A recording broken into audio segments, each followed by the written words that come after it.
ते माझ्या वाटला फिरतोय. ती त्याला हाक मारतीये, ते बघा. हाक मारल्याबरोबर गेला बघा कसा लगेच. चार कापाला आली आहे ना, तिने हाक मारल्याबरोबर गेला बघा. आता एकटीच बोजा उचलेल बघा. हे पण शेत बघा, तिने सगळी चार कापून शेत एकदम साफ केलं तिने बघा. एकदम कष्टाळू बाई आहे, खूप बाई मेहनती आहे हो. खरंच रपारप काम करते शेतीत. मध्ये लावणी काय लावत होती, मी टाकले होते व्हिडिओ तुम्हाला बघा. कोकणातली पोरगी आणि कोकणातली सूनबाई आहे ती.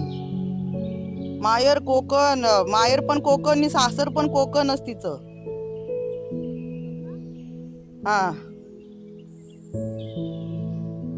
बोजा तिने बांधलेला सुटला, कारण का तिने 2 बोजाचा 1 बोजा केला एकच चक्कर मारायसाठी. 1500 पडली छोटी, मग ते सुटलं.